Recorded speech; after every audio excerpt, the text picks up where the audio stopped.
Hello दोस्तों, नमस्कार। स्वागत है आप सभी का हमारे इस ऑनलाइन प्लेटफॉर्म पर। मैं मोहन सिंह चौधरी आप सभी का हार्दिक स्वागत और अभिनंदन करता हूं। Welcome student. ज्यादातर स्टूडेंट की मांग आ रही थी कि सर, जो आप लोग यूकेएसएससी का जो बैच चला रहे हैं एलटी ग्रेड का, उसमें आपकी क्लास यूट्यूब पर नहीं आ रही है। तो विद्यार्थियों की डिमांड को ध्यान में रखते हुए हम लोग यूट्यूब पर भी इसके जो सेशन है, जो आप लोगों को बोला गया था, वो यूट्यूब पर भी आपके सेशन जो है यहाँ पर ले रहे हैं। और ये आपकी देखो यूट्यूब पर फर्स्ट क्लास है। एप्लीकेशन पर तो बहुत जानदार शानदार तरीके से हमारी फैकल्टी पढ़ा रही है, बहुत जानदार शानदार तरीके से ये बैच आप लोगों का करवाया जा रहा है। चाहे वो हिंदी सब्जेक्ट हो, चाहे वो आपके एसएसटी सब्जेक्ट हो, चाहे अंग्रेजी सब्जेक्ट हो, और चाहे वो साइंस मैथ सब्जेक्ट हो, और सभी फैकल्टी बहुत अच्छे से इसमें मेहनत कर रही हैं। यहां पर आप देखेंगे यूके एसएससी एलटी जो 2026 है, और इसमें आपकी ये डेमो क्लास रहेगी, और वो भी ज्योग्राफी की डेमो क्लास है। सब्जेक्ट आपका सामने है ही। और क्यूरी अगर आपकी कोई इस बैच से संबंधित है तो हमारे दिए गए नंबर पर आप संपर्क भी कर सकते हैं। हमारा नंबर है 74109286 और 96। दोस्तों, कैसे आपको तैयारी करनी है, ठीक है ना, क्या आपको विशेषता पढ़ना है, हम लोगों की देखो इस वीडियो के अंतर्गत ये क्लास भी रहेगी। मैं आप लोगों को बता दूं, आज हम देखो एयर प्रेशर और उसको बहुत अच्छे से देखो डिस्कस भी करेंगे, बहुत अच्छे से यहां पर चित्रों के माध्यम से। कुछ चित्र मैं भी आप लोगों को प्रोवाइड करवाने वाला हूं, बनाने वाला हूं। पर क्लास शुरू करने से पहले मैं आप लोगों को कुछ बताना चाहता हूं। आप जानते हैं कि अपना एक ही पेपर होगा इसके अंतर्गत, और उसमें पेपर फर्स्ट और पेपर सेकंड, मतलब पार्ट फर्स्ट रहेगा जो कि 50 क्वेश्चन का रहेगा, और पार्ट सेकंड है ये भी 50 क्वेश्चन का रहेगा। पेपर सेकंड जितना इंपॉर्टेंट है, यानी इसका भी 50% 50% रोल है, और पेपर सेकंड जितना इंपॉर्टेंट है उतनी ही इंपॉर्टेंसी है किसकी, पेपर फर्स्ट की। बहुत बेहतरीन शानदार टीम आपके लिए फर्स्ट पेपर पढ़ा रही है, जिसमें टीचिंग एप्टीट्यूड 30 अंक आपका, मतलब 30 क्वेश्चन, रीजनिंग 10 क्वेश्चन, और यूके जीके में 10 क्वेश्चन है ना। अजय सर, श्री राम सर और पूरी टीम उनकी जो है फर्स्ट पेपर को यहां पर जो है आप लोगों के लिए करवा रही है। सेकंड पेपर में आपका ज्योग्राफी है, हिस्ट्री है, इकोनॉमिक्स है और पॉलिटी है। ये सब्जेक्ट आपके चल रहे हैं, और यहां पर आप लोग देख सकते हो। सबसे पहले मैं आपको बता दूं कि इस बैच के अंतर्गत जो हमारा चल रहा है, वो यहां पर हम लोगों ने पहले इंडियन हिस्ट्री को और ज्योग्राफी को शुरू किया है, क्योंकि देखो लगभग 3 घंटे तो इसी की क्लास हो जाती है, और फिर उसके बाद में फर्स्ट पेपर आपका 2-3 घंटे, तो 5 से 6 घंटे की क्लास हो जाती है, और विद्यार्थी 5 से 6 घंटे से अधिक थोड़ा सा पढ़ने में भी जो है झिझकता है। उसकी मांग ये रहती है कि सर जो है स्क्रीन पर इतना टाइम हम नहीं दे सकते, तो मैक्सिमम 4 से 5 घंटे 6 घंटे की क्लास रखो। तो 5 से 6 घंटे की क्लास इसलिए रखी गई है, जिसमें देखो लगभग 1.5 घंटे की अप्रोक्स क्लास जो है मेरी चल रही है। मैं मोहन सिंह चौधरी आपके लिए जो है ज्योग्राफी का पोर्शन है यहां पर करवा रहा हूं। और विष्णु बेनीवाल सर, बहुत जानदार फैकल्टी, शानदार फैकल्टी, बहुत जबरदस्त अनुभव। मेरे साथी लगभग जो है आप लोगों के लिए 11 से 12 साल का अनुभव रखते हैं, और मेरे ख्याल से हर एक एग्जाम के लिए इन्होंने बच्चों को पढ़ाया है। टीचर भर्ती में तो इन्होंने बहुत जबरदस्त अपने झंडे गाड़े हैं, बहुत जबरदस्त अपने आप को स्थापित किया है। बशर्ते आप लोगों का एक एक कॉन्सेप्ट क्लियर हो तो इन दोनों अध्यापकों के साथ फिलहाल जुड़े रहें, और फर्स्ट पेपर में जो है अजय सर, श्री राम सर और उनकी टीम के साथ आप जुड़े रहें। आगे के जो टीचर्स हैं वो भी आप लोगों के लिए धीरे धीरे सारे जो है यहां पर आ ही रहेंगे। देखो आप लोगों के लिए सर किस प्रकार से ये सिलेबस करवाया जा रहा है, कैसे आप लोगों के लिए ये जो है ये बैच रहेगा, किस तरीके से बैच रहेगा। बहुत सारे विद्यार्थी इसको ज्वाइन भी कर चुके हैं और हमारे एप्लीकेशन के अंतर्गत पढ़ रहे हैं। आप लोग भी इस एप्लीकेशन पर जो है आकर के, जो आप लोगों को आगे मैं बता दूंगा कि कैसे आपको एप्लीकेशन डाउनलोड करना है, कैसे कोर्स आपको परचेज करना है। तो आप भी एप्लीकेशन से जुड़ करके हमारी टीम से बेहतर रूप से पढ़ सकते हैं, क्योंकि यूट्यूब पर इतना अधिक समय भी नहीं मिल पाता, और देखो पापी पेट का भी सवाल होता है, तो 2 रुपए की बात भी करनी होती है। अच्छा देखो यहां पर अगर बात करते हैं अपन, तो देखो इस तरीके से आपका कंटेंट रहेगा, बहुत शानदार कंटेंट है आपका, ठीक है ना। अब जैसे वर्ल्ड ज्योग्राफी की अप्रोक्स में बात करूं तो काफी क्लास हो गई है, और ये सबसे बड़ी बात ये विद्यार्थियों के लिए पूर्णतः लाइव बैच है। लाइव बैच का पढ़ाने का और पढ़ने का मजा ही कुछ और है। मैं ये कहता हूं कि रिकॉर्डेड क्लास में तो कोई जो है टीचर पुरानी क्लास भी डाल सकता है, लाइव क्लास में तो सामने पढ़ाएगा भैया, अपडेट पढ़ाएगा, सबसे बड़ी बात ये है। तो पूरा अपडेटेड मैटर है, याद रखना, लाइव क्लास चल रही है इसके लिए। अब इसमें देखो पहले आपकी क्लास हो जाएगी, फिर उसके बाद में आप लोगों के लिए देखो आपकी क्लास जो पीडीएफ है वो पीडीएफ आपको दे दी जाएगी। मतलब मैं क्लास नोट्स जो लिखवाता हूं उसकी जो पीडीएफ मिलेगी वो आपको इसी के साथ अटैच मिलेगी, इसी के साथ मिलेगी, वीडियो के अंतर्गत ही आपको पीडीएफ मिलेगी। और सबसे खास बात मैं आपको बता देता हूं, जो आपको अपने आप में अलग बनाएगी, जो आपको अलग दिशा में खड़ा कर देगी, जो आपको सिलेक्शन के करीब ले जाएगी, वो सबसे खास विषय पर, बिंदु पर मैं चर्चा कर रहा हूं। अब यहां पर अटेम्प्ट क्यूज हम लोगों ने क्या किया है, प्रत्येक क्लास के अंतर्गत क्यूज उपलब्ध करवाए हैं।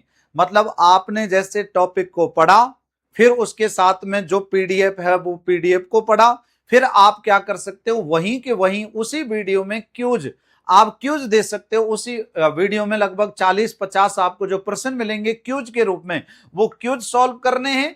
और क्या मिलेगा सर, और आप लोगों के लिए इसके अतिरिक्त जो है वन लाइनर प्रैक्टिस सेट, और आप लोगों के लिए एमसीक्यूज क्वेश्चन, पीवाई की क्वेश्चन भी आप लोगों के लिए अवेलेबल करवाए जाएंगे।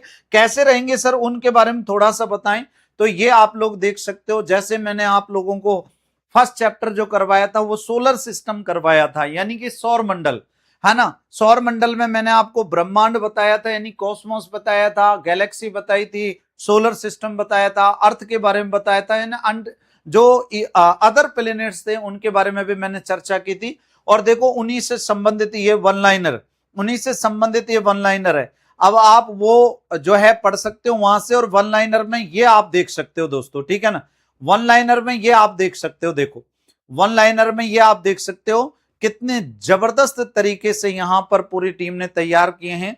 दोस्तों आपको पता है एक क्लास के लिए पूरी दिन मेहनत करनी होती है। लगभग हमारे जो है 15 से 20 लोग पर्टिकुलर एक एक बैच पर जुड़े हुए हैं। देखो वन लाइनर तैयार करने में आपको पता है एक टॉपिक का वन लाइनर तैयार करें तो तकरीबन समय लग जाता है, इसलिए 2 से 3 घंटे 4 घंटे, ठीक है ना। उनको छांटो, फिर अच्छे से उनको सेट करो, फिर बच्चों के लिए प्रोवाइड करो।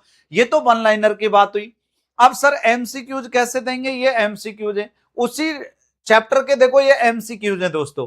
ब्रह्मांड के अध्ययन के विज्ञान को क्या कहा जाता है, प्रकाश वर्ष किसका मात्रक होता है, ठीक है ना, दूरी का सबसे बड़ा मात्रक कौन सा है, ठीक है ना, इसे एक पारसेक में कितने प्रकाश वर्ष होते हैं, और आप लोग बहुत अच्छे से इसको देख सकते हो। पुराने विद्यार्थियों में से अगर मैं कहूं कि भाई जो एप्लीकेशन पर पढ़ रहे हैं वो भी आज इस क्लास को यूट्यूब पर देखना, वो भी आप यूट्यूब पर देखना कि भाई वास्तविकता में, और कमेंट करना है यार ईमानदारी से कि बताओ इसी तरीके से करवा रहे हैं कि नहीं करवा रहे हैं, वास्तव में ऐसा हो रहा है कि नहीं हो रहा है, जैसा बोला जा रहा है उसी अकॉर्डिंग कर रहे हैं कि नहीं कर रहे हैं। तो आज नहीं, हमें लगभग देखो बहुत सारा समय हो गया पढ़ाते हुए, लगभग 15 साल मुझे हो गए, तो विद्यार्थियों के साथ कभी धोखा नहीं किया। हमें लगता है कि विद्यार्थी का 1 रुपये भी खर्च हो रहा है तो उसका जो है दुगना तिगना प्रॉफिट होना चाहिए, दुगना तिगना उसका लौटना चाहिए। चलो जी आगे देखो, फर्स्ट पेपर में अगर बात करूं मैं, तो फर्स्ट पेपर में how to use our application, आप हमारे एप्लीकेशन को कैसे यूज कर सकते हैं। आप एप्लीकेशन पर जाएं सबसे पहले, फिर उसके बाद में देखो ये आपको प्रैक्टिस सेट के लिए टॉपिक वाइज प्रैक्टिस शीट मिलेगी आप लोगों को, फिर एकेडमिक एप्टीट्यूड, मतलब ये आप लोगों के जो सब्जेक्ट हैं वो सब्जेक्ट रहेंगे किसमें, पेपर फर्स्ट में।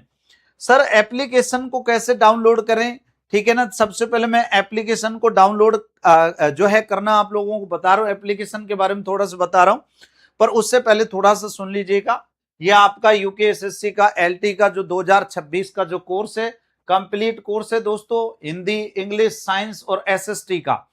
इसमें देखो कोर्स फीचर्स क्या रहेंगे दोस्तों, लाइव और रिकॉर्डेड कोर्स रहेगा आपके लिए, पैनल पीडीएफ रहेगी आपके लिए, प्रैक्टिस जो है पीडीएफ आफ्टर एवरी टॉपिक, ठीक है ना। टॉपिक के बाद में आपको जो है प्रीवियस क्वेश्चंस आपको दिए जाएंगे, free test series with solution, test series आपकी फ्री रहेगी, उसमें भी सॉल्यूशन सहित, ठीक है ना। और doubt groups of for help, कोई भी अगर आपका डाउट है तो हमारा ग्रुप उसके लिए तैयार है। हमारा ग्रुप आपके लिए जो है तुरंत की तुरंत सॉल्यूशन करके देगा। सिलेक्शन ओरिएंटेड कंटेंट, पूरा का पूरा कंटेंट एक सिलेक्शन की राह पर ले जाने वाला होगा। आपको निश्चित तौर पर यहां से सिलेक्शन मिलेगा, ऐसा कंटेंट हम लोग यहां पर आप लोगों को प्रोवाइड करवा रहे हैं। Complete syllabus coverage, complete syllabus को कवर करेगा वो दोस्तों। एग्जाम फोकस्ड स्ट्रेटजी, एग्जाम को फोकस करते हुए आपको समय समय पर स्ट्रेटजी जो है हम लोग आपको लाते रहेंगे, बताते रहेंगे। इजी टू अंडरस्टैंड, ध्यान रखना मतलब बहुत इजी भाषा में आप लोगों को समझाया जाएगा, जीरो से अप लेवल का आप लोगों को यहां पर करवाया जाएगा। और सिलेक्शन ओरिएंटेड कंटेंट आपको यहां पर दिया जाएगा। सर कौन कौन सी सब्जेक्ट का कोर्स यहां पर आप करवा रहे हैं, कौन कौन सी सब्जेक्ट जो है यहां पर आप पढ़ा रहे हैं, कौन कौन सी सब्जेक्ट जो है आप लोग यहां पर हम लोगों को प्रोवाइड करवाने वाले हैं या करवा रहे हैं।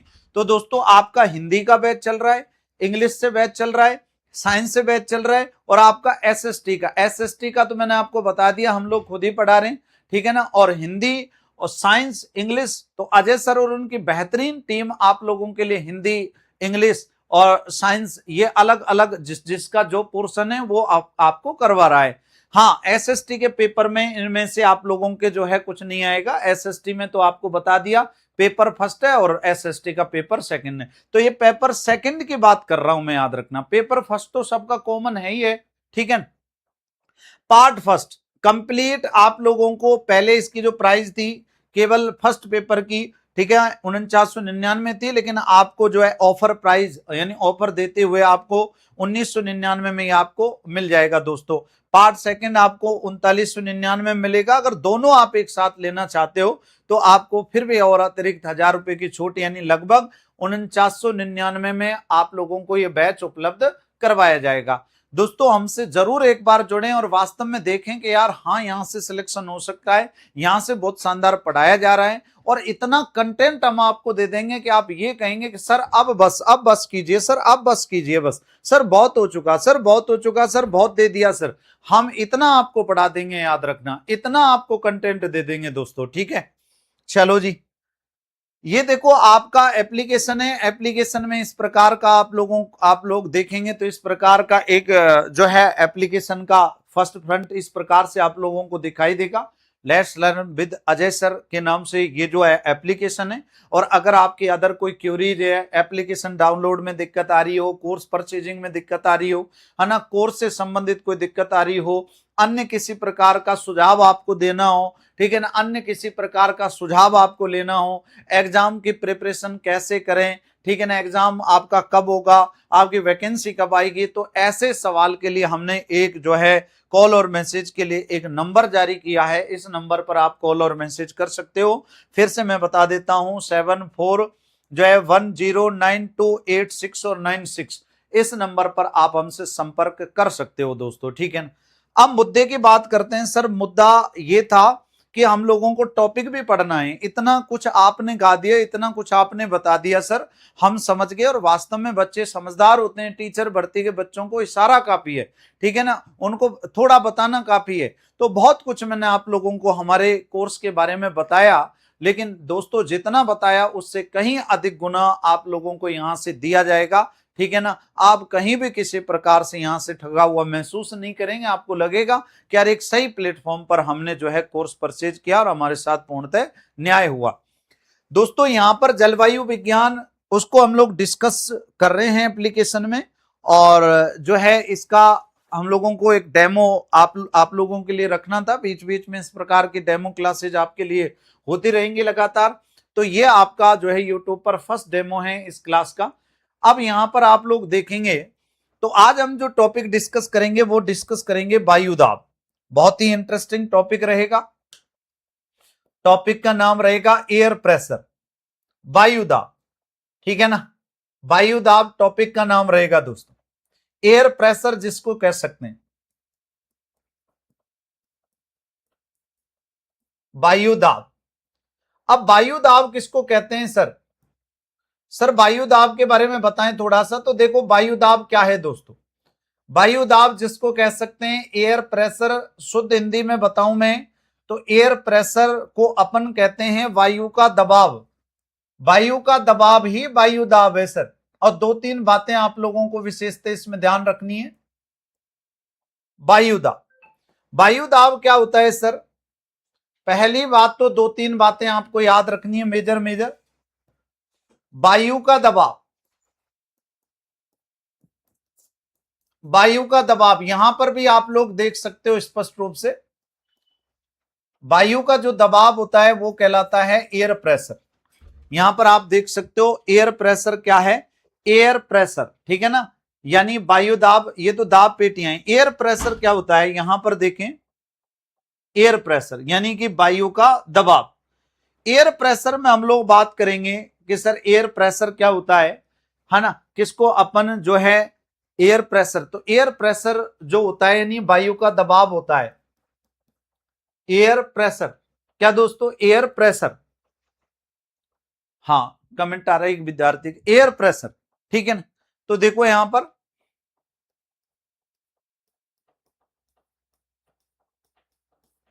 यानी वायु का दबाव ही वायु दाब है। ऐसे कह दो अथवा ऐसे कह दो, प्रति इकाई क्षेत्र पर, प्रति इकाई क्षेत्र पर पड़ने वाला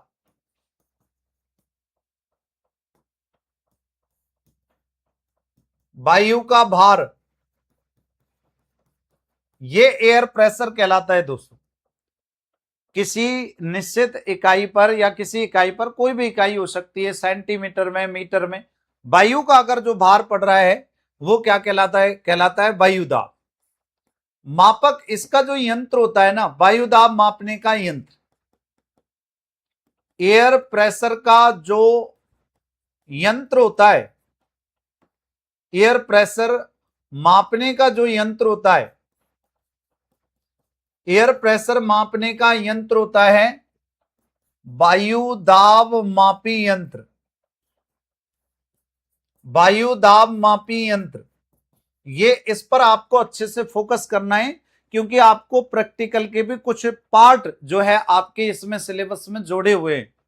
तो प्रैक्टिकल का पार्ट भी जोड़ा हुआ है ज्योग्राफी का, तो इस वजह से प्रैक्टिकल वाली चीजों पर भी थोड़ा सा ज्यादा गौर करना है आपको। तो वायु दाब मापी यंत्र इसके लिए हो गया सर। इसकी जो इकाई है, एयर प्रेशर मापने की जो इकाई है,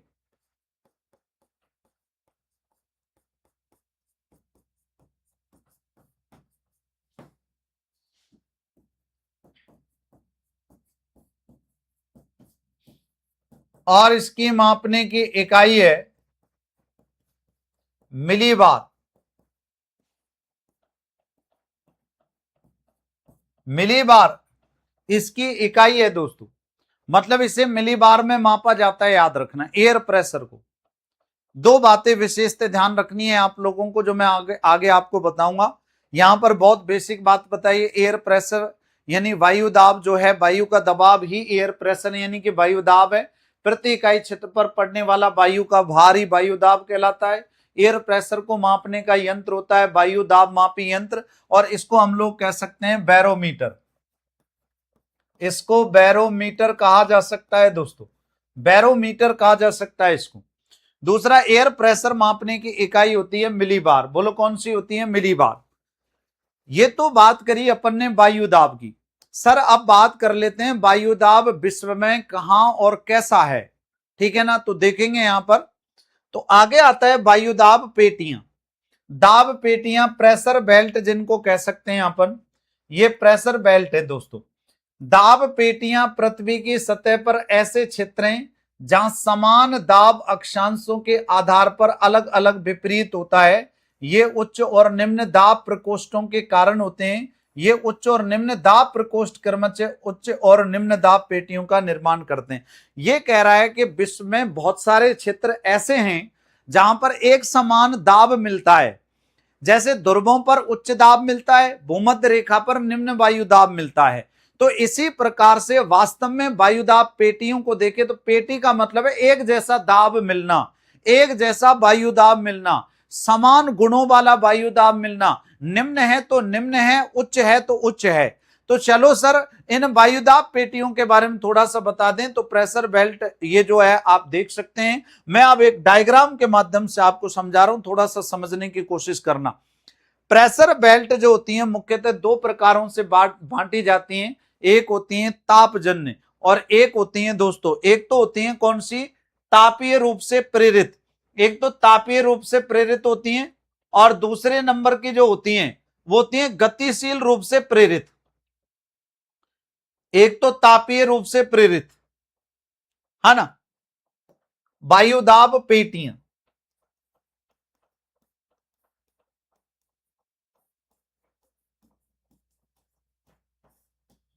इनको कह सकते हैं एयर प्रेशर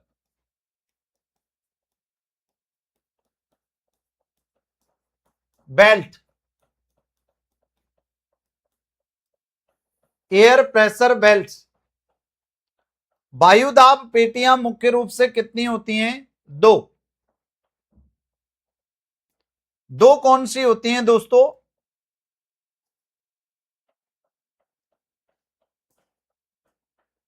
हाँ जी, एक होती है तापजन्य वायुदाब पेटियां, इनकी संख्या कितनी होती है, तीन। और एक है दोस्तों दूसरे नंबर की गतिशील वायुदाब पेटियां,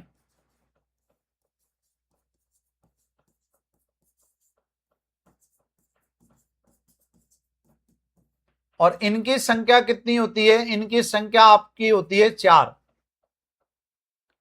कौन कौन सी पेटियां हैं सर, तापजन्य पेटियां। अभी आप इस सारणी में देख लें, फिर उसके बाद में एक चित्र के माध्यम से मैं आपको समझाऊंगा। तो यहां पर आप चित्र की बात करेंगे तो चित्र एक बार थोड़ा सा देख लें पहले।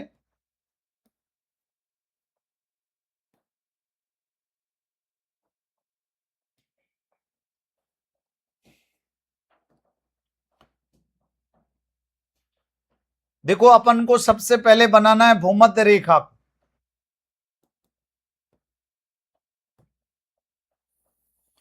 ये भूमध्य रेखा,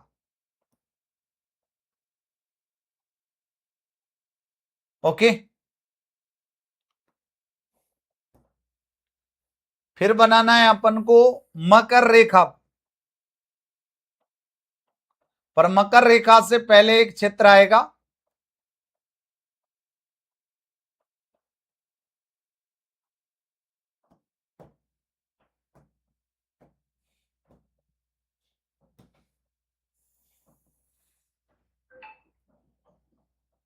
ये एक क्षेत्र।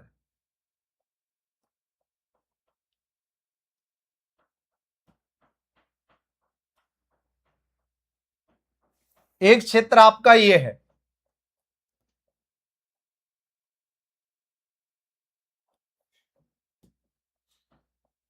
इसी प्रकार से एक रेखा आपकी ये है।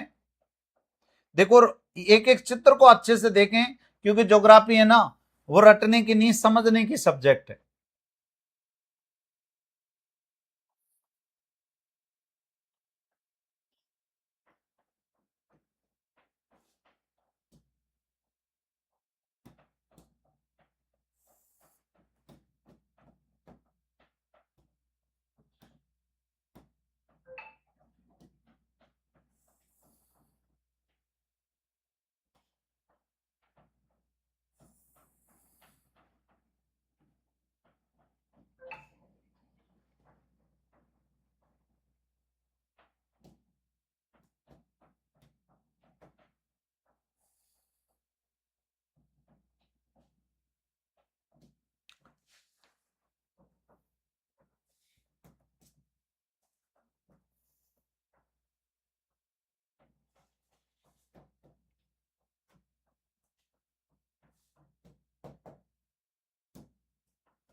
हाँ जी, ये देखो भूमध्य रेखा है, 0 डिग्री अक्षांश रेखा इसको कह सकते हैं अपन।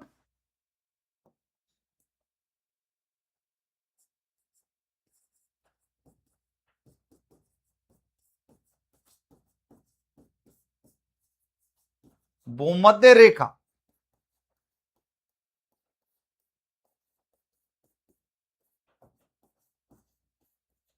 विषुवत रेखा, और इसको ही कहते हैं अपन इक्वेटर लाइन, ठीक है ना। इसके नीचे चलेंगे तो यहां पर देखो, नीचे यहां पर है साउथ पोल, और ऊपर की तरफ यहां पर है नॉर्थ पोल। नॉर्थ पोल का मतलब है उत्तरी ध्रुव, और नीचे जो रहेगा वो रहेगा दक्षिणी ध्रुव। ये बात आप अच्छे से समझ लें।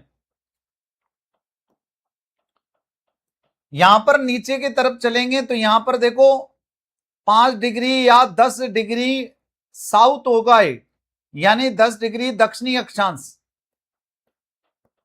दक्षिण अक्षांश रहेगा। ये लगभग 10 डिग्री उत्तर अक्षांश रहेगा, उत्तर अक्षांश। वैसे तो अमूमन 5 डिग्री तक, परंतु कई बार 5 से 7 यानी 8 9 10 10 तक ले लेते हैं इसको। ये यहां पर बात करेंगे आगे नेक्स्ट। तो ये 30 डिग्री नॉर्थ रहेगा, ये 35 डिग्री नॉर्थ रहेगा, ये 60 डिग्री नॉर्थ रहेगा, ये 65 डिग्री नॉर्थ रहेगा दोस्तों। और ये यहां पर अगर बात करें तो 85 डिग्री नॉर्थ रहेगा, और ये यहां पर पूरा का पूरा 90 डिग्री नॉर्थ रहेगा, 90 डिग्री नॉर्थ। नीचे आ जाओ, 30 डिग्री साउथ रहेगा, तो 35 डिग्री साउथ रहेगा। तो नीचे और आएंगे तो 60 डिग्री साउथ रहेगा, 65 डिग्री साउथ रहेगा, और नीचे आएंगे तो 85 डिग्री जो है ये साउथ रहेगा, और ये पूरा का पूरा 90 डिग्री साउथ रहेगा। बात समझ में आई कि नहीं आई? ठीक है सर, समझ में आ गई, बहुत अच्छे से आ गई। अब देखो यहां पर जो वायुदाब पेटी बनेगी 5 डिग्री उत्तर से 5 डिग्री दक्षिण के बीच, यहां पर जो वायुदाब पेटी बनेगी ये वाली वायुदाब पेटी, ये वाली वायुदाब जो पेटी बनेगी ना, ये वायुदाब पेटी बनेगी भूमध्य रेखीय निम्न वायुदाब पेटी। भूमध्य रेखीय या विषुवत रेखीय निम्न वायुदाब पेटी, निम्न वायुदाब पेटी रहेगी। और सर इस पेटी को कहते हैं अपन, इस पेटी को कहते हैं डोल ड्रम पेटी। डोल ड्रम पेटी कहते हैं इसको सर, डोल ड्रम पेटी कहते हैं इसको।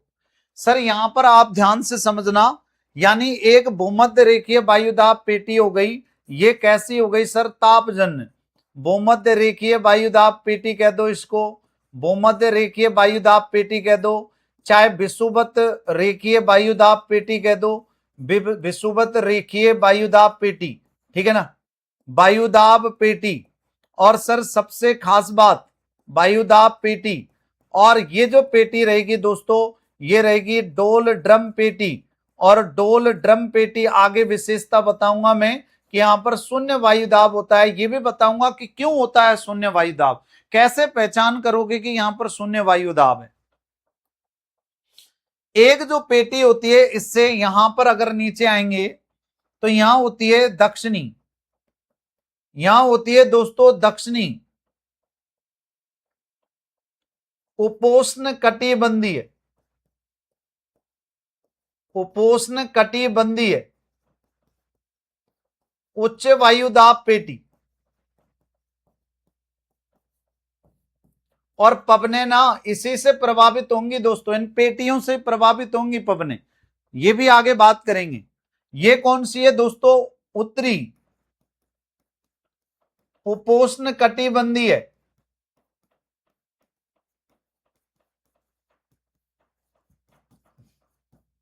उच्च वायुदाब पेटी।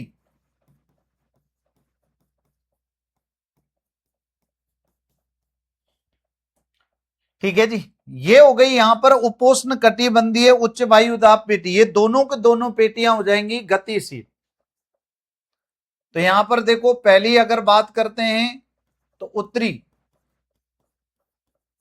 उपोष्ण कटिबंधीय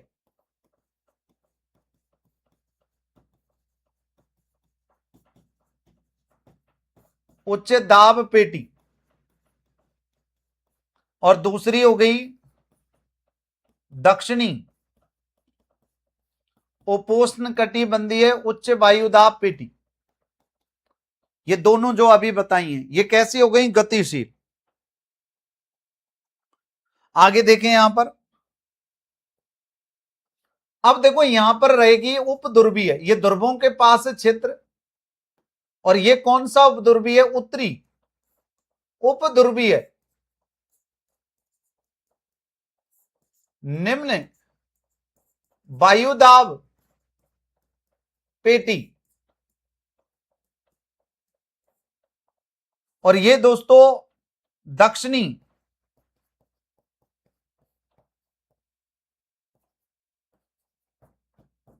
उपध्रुवीय निम्न वायुदाब पेटी।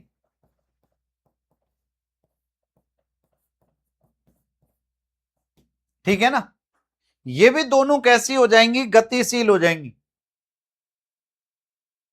ये भी गतिशील हो जाएंगी दोनों। तो ए हो गया, बी और सी,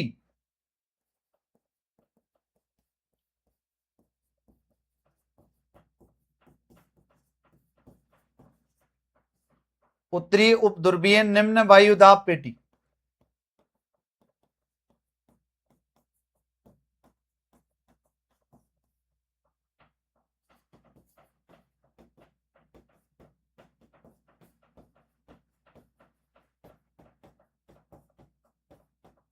और दक्षिणी उपध्रुवीय निम्न वायुदाब पेटी। ठीक है ना, अब अगर बात करते हैं तो अगली पेटियां हो गई, देखो ये कोई उत्तरी ध्रुवीय उच्च वायुदाब पेटी,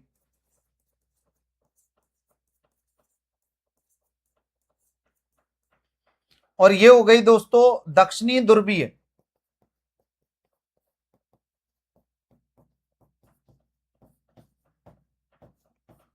उच्च वायुदाब पेटी।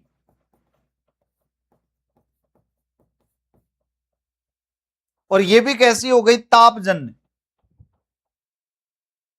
तो बी उत्तरी ध्रुवीय उच्च वायुदाब पेटी।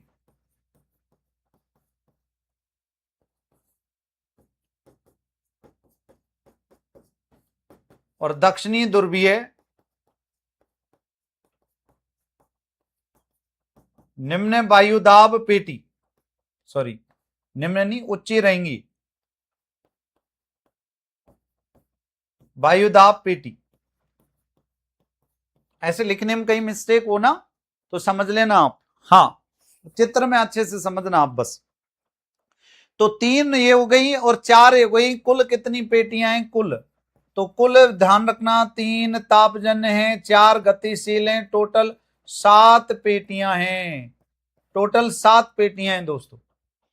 तो फिर से एक बार चित्र देखेंगे, ये देखो 0 डिग्री अक्षांश रेखा यानी भूमध्य रेखा यानी विषुवत रेखा, इसके उत्तर में 5 से लेकर के 10 डिग्री उत्तरी अक्षांश तक और 5 से लेकर 10 तक 10 डिग्री दक्षिणी अक्षांश तक। यहां इनके बीच में जो पेटी पाई जाती है वायुदाब की, वो निम्न वायुदाब की पेटी पाई जाती है, क्योंकि यहां तापमान ज्यादा होता है। और 2 बातें तो आपको विशेष ध्यान रखनी है। ध्यान रखना, एक बात तो आपको ये याद रखनी है,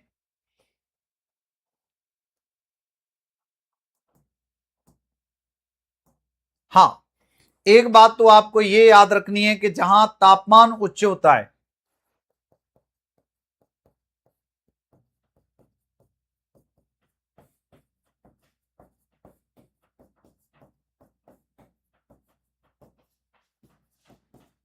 वहां वायुदाब कम होता है। और दूसरी बात, जहां तापमान कम होता है वहां वायुदाब अधिक होता है, विपरीत होता है इन दोनों में संबंध। एक उच्च वायुदाब से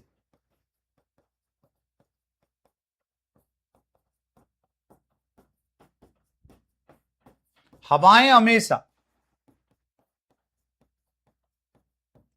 निम्न वायु दाब की ओर चलती हैं।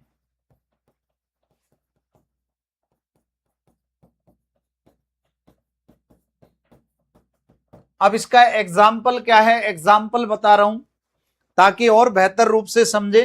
मान लो सपोज दैट ये एक क्षेत्र है, मान लो ये एक क्षेत्र है इस प्रकार से, ठीक है, मान लो ये एक क्षेत्र है इस प्रकार से, ये दो क्षेत्र हो गए। अब सपोज दैट इस क्षेत्र का ये है केंद्र। अब केंद्र में मान लेते हैं तापमान मान लिया अधिक, तो सीधी सी बात है वायु दाब क्या होगा, कम। क्योंकि अभी बताया था कि जहां तापमान ज्यादा होता है वहां वायु दाब कम होता है। तो केंद्र में तापमान ज्यादा रहेगा तो वायु दाब कम रहेगा। ये कई जगह काम आएगी, ये बात आप लोग छाप लेना अपने दिमाग में। यह दोस्तों परदी, परदी पर अगर बात करते हैं, सपोज दैट तापमान यहां पर मान लिया अपन ने क्या, इससे जस्ट विपरीत रहेगा तो तापमान कम रहेगा यहां पर, तो वायु दाब क्या रहेगा, यहां पर वायु दाब अधिक रहेगा, वायु दाब अधिक रहेगा। और ऐसी परिस्थिति उत्पन्न होगी, याद रखना। अगर सर हम तो नहीं मानेंगे, ये परिस्थिति दूसरी बताओ, चलो दूसरी देख लो। सपोज दैट यहां तो केंद्र में क्या था, तापमान अधिक था और वायु दाब कम था, तो ये केंद्र। अब उल्टी स्थिति बनाते हैं इससे, मान लो यहां तापमान है ना, तापमान तो मान लिया अपन ने कम, तो सीधी सी बात है वायु दाब क्या होगा, यहां पे अपने आप ही ज्यादा होगा, तो वायु दाब यहां पर अधिक होगा। ऐसी स्थिति में परदी पर क्या स्थिति बनेगी, परदी पर जो स्थिति बनेगी दोस्तों, परदी यहां पर तापमान अधिक बनेगा दोस्तों, अधिक, यहां पर तापमान अधिक होगा और वायु दाब जो होगा दोस्तों वो कम होगा, वायु दाब कम होगा। और ऐसी परिस्थिति में क्या होगी स्थिति, तो देखो दोस्तों ये परिस्थिति क्रिएट हो रही है कि केंद्र में अगर तापमान अधिक है, बहुत अच्छे से सुने, आराम से सुने, केंद्र में अगर तापमान अधिक है, टेम्परेचर ज्यादा है, तो वायु दाब कम होगा, एयर प्रेशर है वो लो होगा। अगर लो एयर प्रेशर है सेंटर में और जो टेम्परेचर है वो हाई है, तो ऐसी स्थिति पर जो परदी है वहां पर क्या सिचुएशन बनेगी, वहां पर टेम्परेचर जो है वो लो बनेगा और ध्यान रखना जो एयर प्रेशर है वो हाई बनेगा, याद रखना। और ऐसी स्थिति में हवाएं किधर से किधर की ओर चलेंगी, उच्च वायु दाब से निम्न वायु दाब की ओर। तो यानी उच्च वायु दाब कहां पर है, परदी पर, तो हवाएं परदी से केंद्र की तरफ चलने लग जाएंगी ऑटोमेटिक।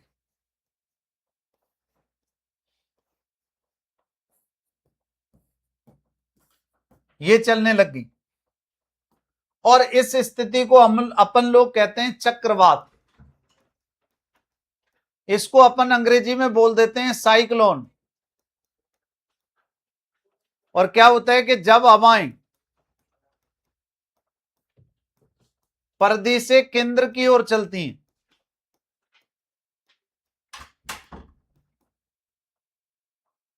परदी से केंद्र की ओर चलती हैं,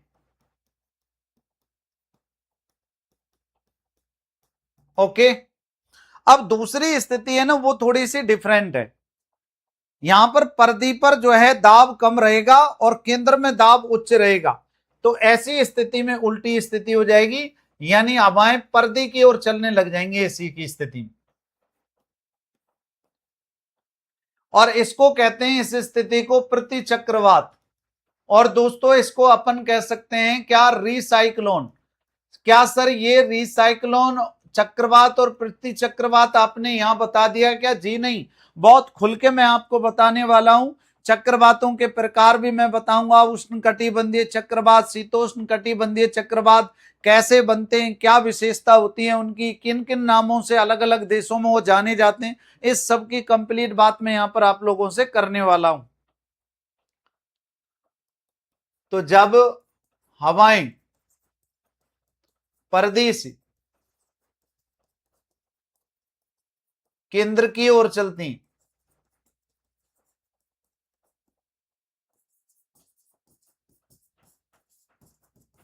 जब हवाएं परदी से केंद्र की ओर चलती हैं, ना ना ना जी ना, परदी से केंद्र की ओर तो किस में चलेंगी, चक्रवात में चलेंगी। जब हवाएं केंद्र से परिधि की ओर चलती हैं।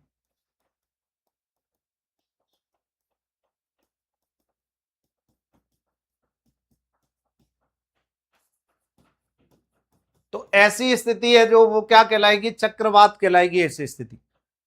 जी सर समझे कि नहीं समझे? बिल्कुल समझ में आ गया सर, कहीं कोई दिक्कत नहीं है। अब आगे समझे कि सर इसका मतलब तो ये सब वायु दाब के कारण होता है, बिल्कुल होता है। देखो हर बात का महत्व है, ये इतनी बातें मैंने लिखी है ना, हर बात का महत्व है और हर प्रश्न एग्जाम में पूछा जाता है। अब देखो सुनो, एक्चुअली क्या होता है, गांव में क्या कहते हैं कि भैया आज उमस पड़ रही है, आज थोड़ी सी उमस पड़ रही है, आज बरसात होगी। ऐसा क्यों? उमस का मतलब है गर्मी पड़ रही है, और जहां गर्मी पड़ रही है, जहां गर्मी ज्यादा है, जहां ध्यान रखना जो क्लाइमेट है वो हॉट है, जहां गर्मी है वहां वायु दाब कम होगा, क्योंकि तापमान ज्यादा रहेगा वहां पे वायु दाब कम होगा, और जहां वायु दाब कम होगा तो चारों तरफ से हवाएं आएंगी, तो कुल मिला के चारों तरफ से हवाएं आएंगी तो बरसात होगी। तो उमस है ना, गांव में कहते हैं भैया उमस पड़ रही है, आज तो बरसात होगी, तो इसका मतलब वहां लो प्रेशर बनना है, वहां लो प्रेशर का सेंटर जो है वो क्रिएट हो रहा है, लो प्रेशर का जो है जो केंद्र है वो विकसित हो रहा है वहां पे, और लो प्रेशर जहां पर है वहां पर बरसात आनी तय है। अच्छा मुझे बताएं आप थोड़ा सा कमेंट करके कि आपको वास्तव में समझ में आ रहा है कि नहीं आ रहा है। क्लास अगर आपको अच्छी लग रही है तो आप कमेंट बॉक्स में जरूर कमेंट करके बताएं कि वास्तव में क्लास अच्छी है, वास्तव में क्लास में मजा आ रहा है, वास्तव में आपके अकॉर्डिंग जो है कोई टीचर पढ़ा रहा है, बहुत बेहतर से बेहतर फैकल्टी आप लोगों के लिए यहां पढ़ा रही है। देखो जांचना परखना ये तो सब कुछ आप पर डिपेंड करता है, हमारी ओर से तो मेहनत बनती है, हमारी ओर से तो आप कामयाबी के रास्ते, कामयाबी के मुकाम पर पहुंचे, इसके लिए हमारी ओर से तो एफर्ट बनता है, हम तो पूरा एफर्ट लगा सकते हैं, हम तो पूरा जोर लगा सकते हैं भैया, हम तो अच्छा कंटेंट दे सकते हैं, आपको अच्छे से पढ़ा सकते हैं, कोई चीज नहीं समझ में आती दोबारा समझा सकते हैं, और इसमें मुझे नहीं लगता कि कोई शर्म की कोई शेम की बात हो, क्योंकि विद्यार्थियों की संतुष्टि ही परम लक्ष्य होता है टीचर का। और अपने आप में हर टीचर हर किताब नायाब होती है, परंतु किसी टीचर की लैंग्वेज जो बच्चे के दिमाग में फिट बैठ जाए, किसी टीचर का तरीका अगर बच्चे के दिमाग में फिट बैठ जाए वो बेस्ट होता है। चलो जी बहुत बढ़िया, यहां पर आगे बात करेंगे, वायु दाब पेटियों की बात कर रहे थे, थोड़ा सा देख लेते हैं। दाब पेटियां पृथ्वी की सतह पर ऐसे क्षेत्र हैं जहां समान दाब अक्षांशों के आधार पर अलग अलग वितरित होता है, बिल्कुल अक्षांशों में होता है और समान दाब होता है। अब देखो 30 डिग्री से 35 डिग्री के बीच समान दाब था, 85 डिग्री नॉर्थ से लेकर 90 डिग्री नॉर्थ तक समान दाब था, तभी तो वहां उच्च दाब की पेटी क्रिएट हुई। उच्च या निम्न दाब प्रकोष्ठों के कारण होते हैं, ये उच्च और निम्न दाब प्रकोष्ठ क्रमशः उच्च और निम्न दाब की पेटियों का निर्माण करते हैं। ये तापजन्य वायुदाब पेटियां हो गई और ये गतिशील वायुदाब पेटियां हो गई। टोटल 7 पेटियां हैं, 3 और 4 प्लस 7 पेटियां। ये यहां पर एक डायग्राम के माध्यम से इसको बहुत अच्छे से आप लोग देख सकते हो, कहीं कोई दिक्कत इसमें नहीं होनी चाहिए। हाँ, पहली आती है तापीय रूप से प्रेरित दाब पेटी। तो तापीय रूप से प्रेरित दाब पेटियां पृथ्वी के वायुमंडल के वे क्षेत्र हैं जहां तापमान में परिवर्तन वायु दाब को प्रभावित करते हैं। मतलब कहने का मतलब कुल मिला के अगर ठंडी की बात कर रहा है, उच्च दाब की और निम्न दाब की बात कर रहा है, अगर मान लो ग्रीष्म और ठंडे क्षेत्रों की बात कर रहा है, तो मतलब सीधा सा वहां पर तापजन्य वायु दाब पेटी होगी।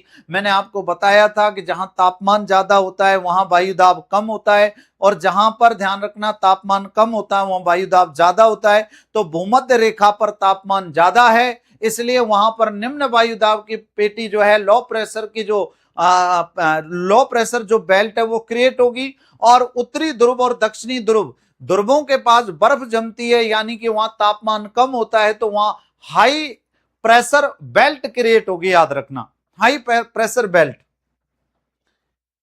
ये पेटियां सौर विकिरण के कारण पृथ्वी की सतह के आसमान से असमान रूप से गर्म होने के कारण बनती हैं। तापीय रूप से प्रेरित दाब पेटियों को आगे 2 प्रकारों में विभाजित किया जाता है। विषुवत ये देखो तापीय 2 पेटियां हो गई दोस्तों, एक तो विषुवतीय निम्न दाब पेटी जो केवल एक ही संख्या में और एक ध्रुवीय उच्च वायु दाब पेटी, जो दो हैं संख्या में, एक तो उत्तरी ध्रुवीय और एक हो गई, ध्यान रखना कौन सी, दक्षिणी ध्रुवीय। तो ये टोटल कितनी हो जाएंगी, टोटल 3 होंगी।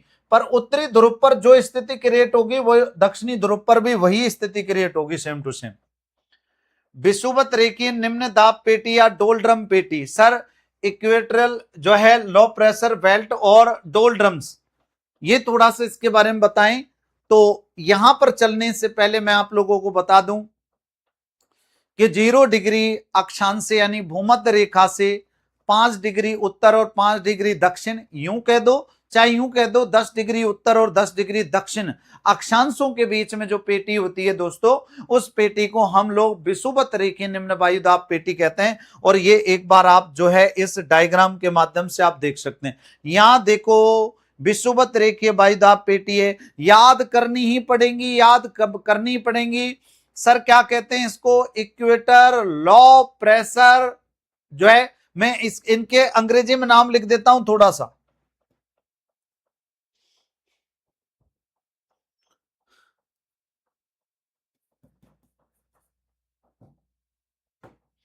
इक्वेटर लो प्रेशर,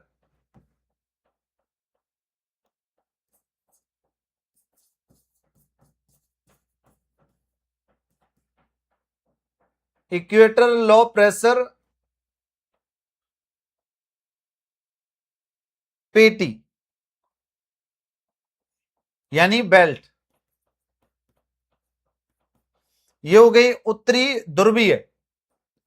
तो north polar high pressure belt,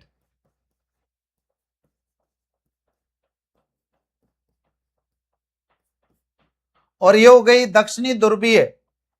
तो ये हो गई south polar high pressure belt.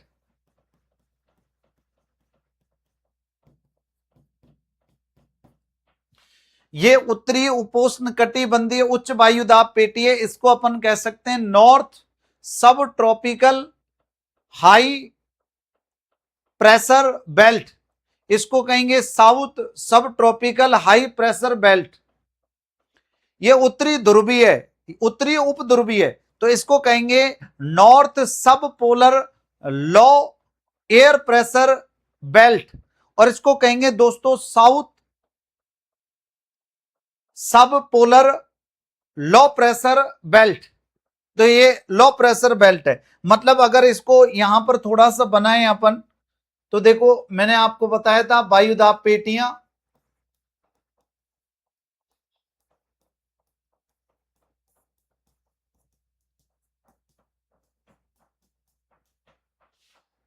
Air pressure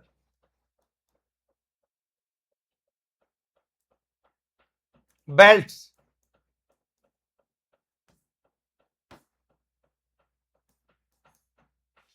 air pressure belts. तो दो बताई थी, एक तो मैंने आपको टेम्परेचर और एक टेम्परेचर से युक्त, और एक बताई थी गतिशील यानी तापजन्य, और एक बताई थी दोस्तों दूसरी गतिशील। संख्या कितनी है इनकी, संख्या है कितनी, 4। इनकी संख्या कितनी है, संख्या है इनकी कितनी, 3। तो पहली, दूसरी और तीसरी। पहले नंबर की हो गई भूमध्य रेखीय,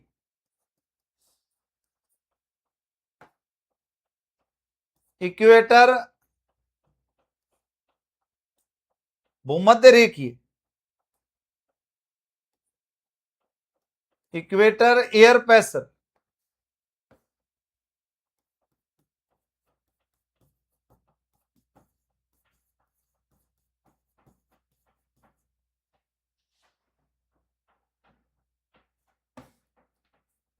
equator line low air pressure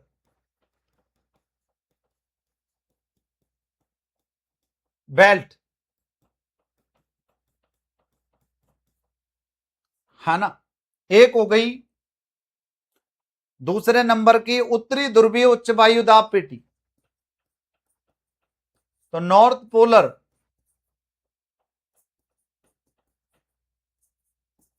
high air pressure belt, और एक हो गई south polar high air pressure belt.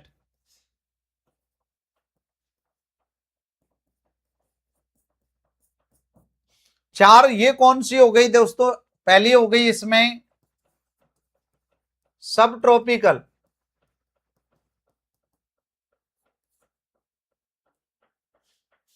और कौन सा सब ट्रॉपिकल? नॉर्थ, नॉर्थ सब tropical high pressure belt.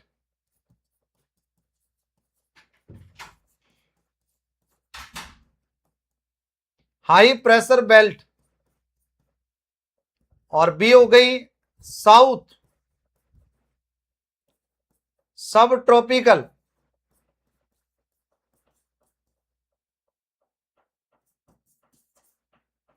High air pressure belt, और तीसरी हो गई दोस्तों यहां पर उत्तरी उपध्रुवीय, तो नॉर्थ सब पोलर लो प्रेशर बेल्ट,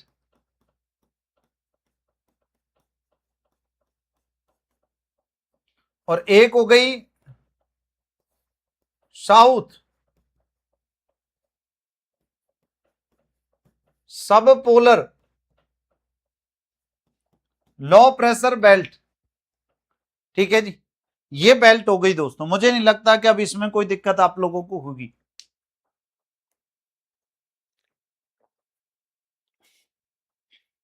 ठीक है, तापीय पेटियां अपन सबसे पहले देख रहे हैं, जिसमें विषुवत रेखीय या निम्न वायुदाब पेटी आती है। डायरेक्टली पूछ लेगा क्या विशेषताएं हैं इसकी। इस पर चलें उससे पहले मैं आपको बता दूं भाई, लो प्रेशर क्रिएट हो रहा है तो हाई टेम्परेचर रहेगा। तो यहां पर हाई टेम्परेचर होता है, इसलिए लो प्रेशर जो है यहां पर क्रिएट होता है, यानी कि निम्न वायुदाब यहां पर क्रिएट होता है। निम्न वायुदाब जो है, निम्न वायुदाब का जो क्षेत्र है वो बनता है यहां पर, क्योंकि यहां पर तापमान उच्च होता है, पहली बात। दूसरी बात, ये भूमध्य रेखा के आसपास 10 डिग्री उत्तरी अक्षांश पर और 10 डिग्री दक्षिणी अक्षांश इसके बीच में पाई जाती है, इसके बीच में क्रिएट होती है। और तीसरी बात दोस्तों, चारों तरफ से हवाएं इस पेटी की तरफ आती हैं, क्योंकि यहां लो प्रेशर है, तो चारों तरफ से हवाएं आएंगी। जो हवाएं आएंगी वो व्यापारिक पवनों के नाम से जानी जाएंगी भैया, जिनको अपन ट्रेड वाइंड्स के रूप में जानते हैं। जो प्रचलित पवने हैं उनको, जो जिनको अपन प्राइमरी परिसंचरण जिसको कह सकते हैं अपन, प्राइमरी वेव्स जिनको प्राइमरी जो वाइंड्स जो है जिनको अपन कह सकते हैं, प्राथमिक पवने जिनको उनको कह सकते हैं, वो तीन प्रकार की होती हैं। एक तो ट्रेड वाइंड होती है, एक वेस्टर्ली वाइंड होती है, और एक होती है जो है पोलर वाइंड। यानी कि ट्रेड वाइंड होती हैं कौन सी? ट्रेड विंड्स जो होती हैं वो कौन सी होती हैं दोस्तों? व्यापारिक पवने। वेस्टर्ली वाइंड जो होती हैं वो होती हैं पछुआ पवने, और जो पोलर वाइंड होती हैं वो होती हैं ध्रुवीय पवने। आगे बात भी करेंगे इसके बारे में हम। यह पेटी उपोष्ण कटिबंधीय उच्च वायुदाब पेटी की दोनों गोलार्धों से आने वाली व्यापारिक पवनों के अभिसरण का क्षेत्र है। देखो यहां पर पवन आएंगी। अच्छा गुरुजी कैसे आएंगी पवन, जरा बताओ तो मुझे, आप बताना कि देखो ये क्या है, उत्तरी उपोष्ण कटिबंधीय उच्च वायुदाब पेटी। भैया यहाँ उच्च वायुदाब पेटी है, हाई प्रेशर बेल्ट है, और यहां भी हाई प्रेशर बेल्ट है, और बीच में लो प्रेशर बेल्ट है। तो भैया देखो यहां से इस तरफ क्या आएंगी? विंड्स आएंगी, इस तरफ विंड आएंगी, और यहां पर बीच का ये क्षेत्र कहलाएगा अभिसरण। मैं आपको दो बातें बता देता हूं। अभिसरण मतलब इधर से आ रही हैं हवाएं और इधर से जा रही हैं, और बीच में अभिसरण। और दो चीजें आप लोग ध्यान रखना, दो चीजें मैं आगे भी आपसे पूछूंगा।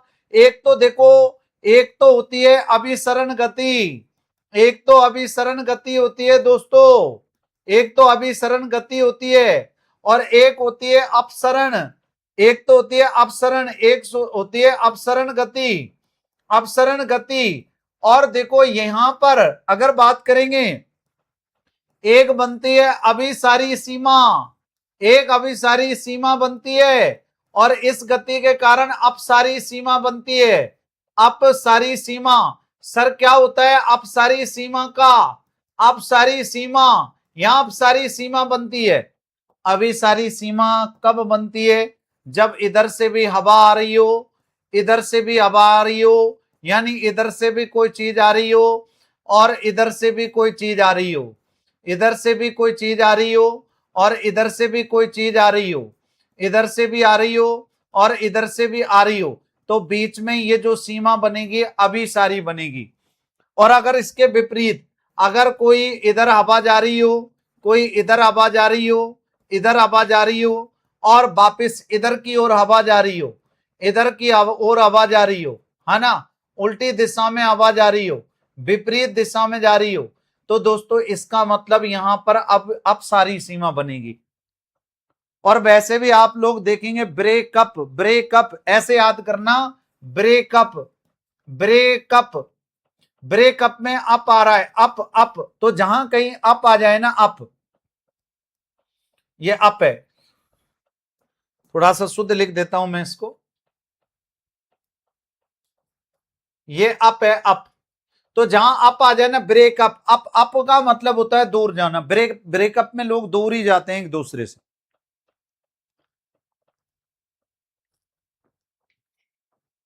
ठीक है, तो यही तो कह रहा है अब इस सारी सीमा का मतलब दोनों एक दूसरे के आमने सामने आती हैं। और मैंने यहां पर देखो बताया है, इधर से ये पवने जाती हैं और उधर से ये पवने आती हैं और बीच के लो प्रेशर को ये भर देती हैं, तो ये अभिसरण सीमा बनेगी। अगर यहां अपन देखें तो देखो इधर से इधर की ओर हवा चलेंगे और इधर से इधर की ओर हवा चलेंगे, तब यहां पर अपसरण सीमा बनेगी। ये बात ध्यान रखना, मतलब जहां लो प्रेशर होता है वहां अभिसरण बनेगा, जहां हाई प्रेशर रहेगा वहां अपसरण बनेगा, कुल मिला के। चलो सर ये बात भी लिख दो, थोड़ा सा मैं लिख दूंगा इस बात को।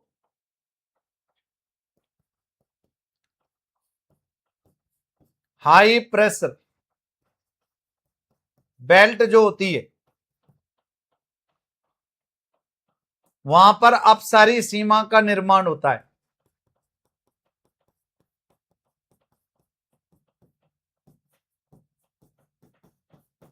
ठीक है, और लो प्रेशर जहां क्रिएट होता है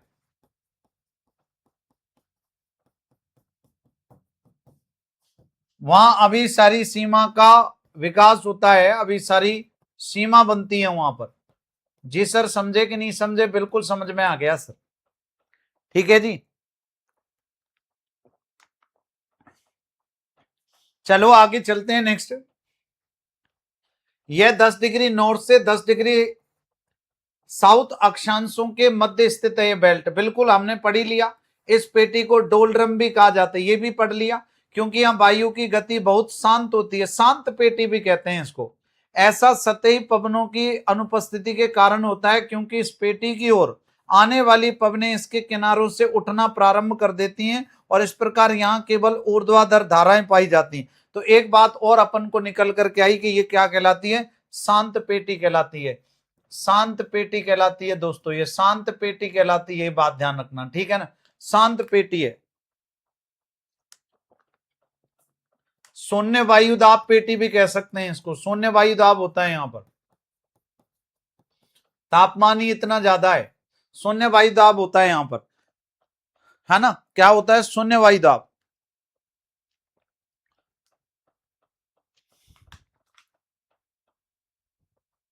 ठीक है सर, अब देखो आगे, ये पेटी की बात कर ली, मतलब पहली पेटी क्लियर हो गई।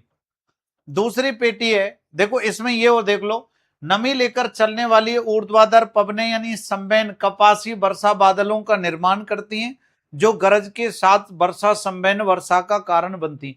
मतलब यहां संवहन वर्षा और होती है, ये बात और थोड़ा सा ध्यान रखें, यहीं पर लिखते चलेंगे अपन। मतलब यहीं पर लिख देंगे संवैन वर्षा होती है यहां पर, संवैन वर्षा, संवैनीय वर्षा होती है यहां पर, कपासी बादल बनते हैं यहां पर, संवैनीय वर्षा होती है यहां पर। ठीक है जी। हाँ, उच्च तापमान के बावजूद भूमध्य रेखा पर चक्रवातों का निर्माण नहीं होता है। देखो मैंने क्या कहा, उच्च तापमान, भैया तापमान उच्च रहेगा तो वायुदाब कम रहेगा, वायुदाब कम रहेगा चारों तरफ से हवाएं आएंगी, चारों तरफ से हवाएं आएंगी तो चक्रवात बनेगा, लेकिन फिर भी यहां चक्रवात नहीं बनता है। क्यों नहीं बनता है? क्योंकि यहां कोरियोलिस बल क्या होता है? शून्य होता है।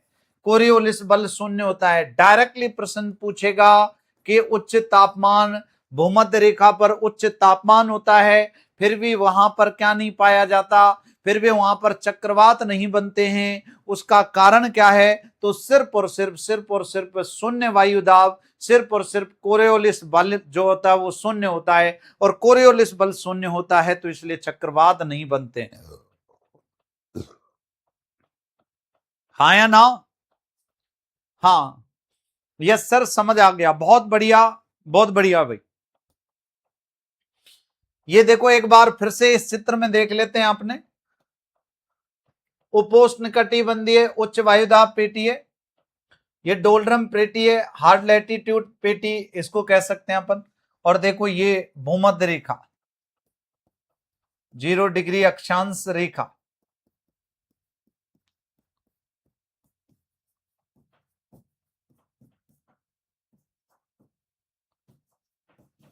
भूमध्य या विषुवत रेखा, 10 डिग्री नॉर्थ और 10 degree south, 30 degree south, 35 degree south, 60 degree south, 65 degree south, 85 degree south और 90 डिग्री साउथ।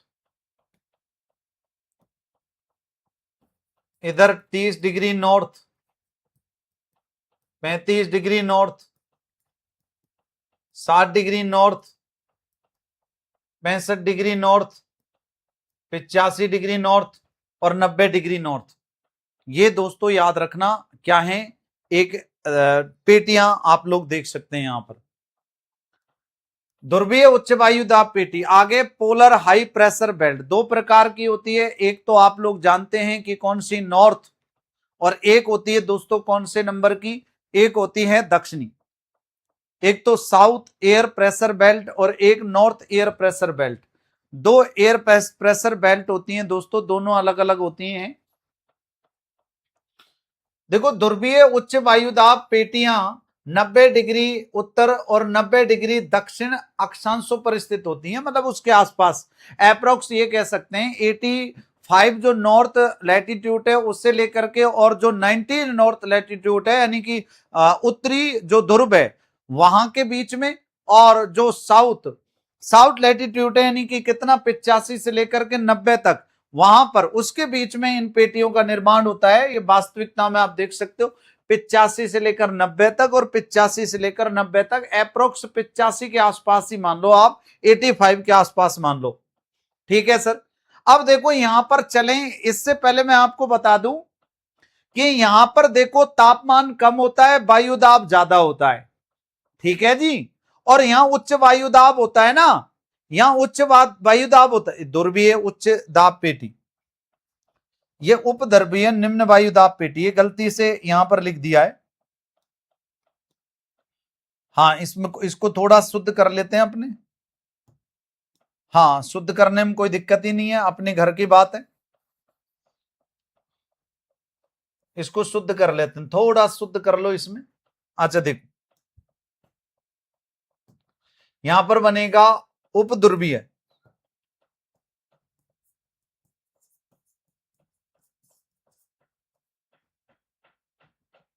उत्तरी, उपध्रुवीय, निम्न वायुदाब पेटी,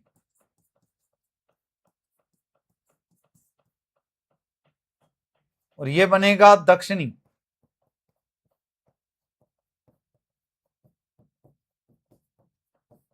उपध्रुवीय,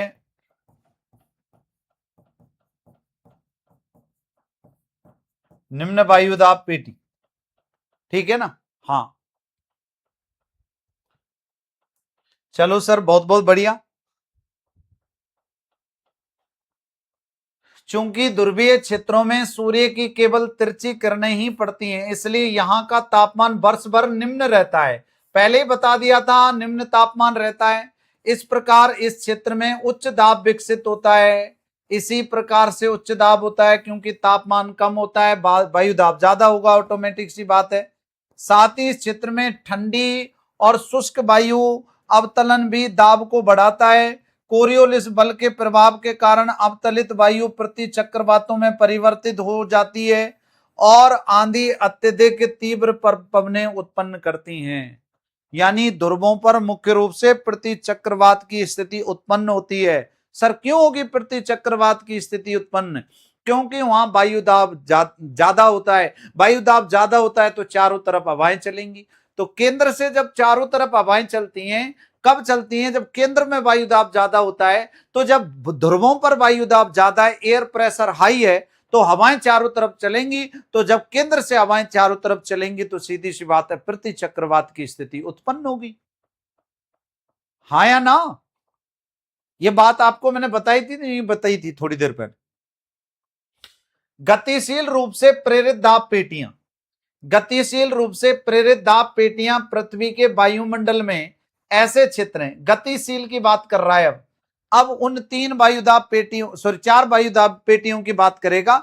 एक तो रहेगी सब ट्रॉपिकल और एक तो रहेगी सब पोलर। सब ट्रॉपिकल दो प्रकार की होती है, उत्तरी और दक्षिणी, और पोलर भी दो प्रकार की होती है, उत्तरी और दक्षिणी। पोलर नहीं, सब पोलर।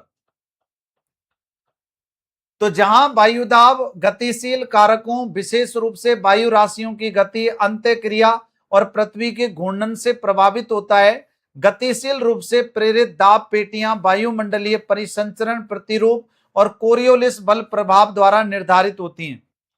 गतिशील रूप से प्रेरित दाब पेटियों को आगे दो प्रकारों में विभाजित किया जाता है।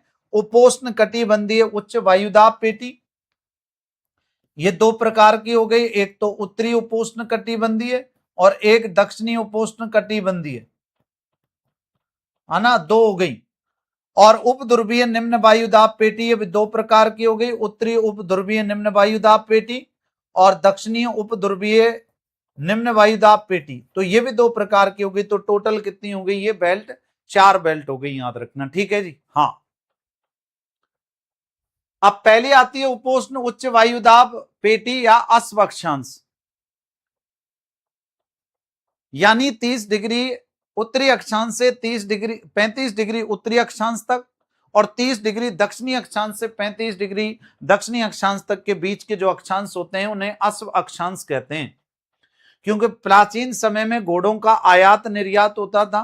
तो जब घोड़ों का आयात निर्यात होता था दोस्तों, तो जनरली समुद्र पर प्रेशर पड़ता था, क्योंकि यहां पर उच्च वायुदाब पेटी विकसित हो रही है।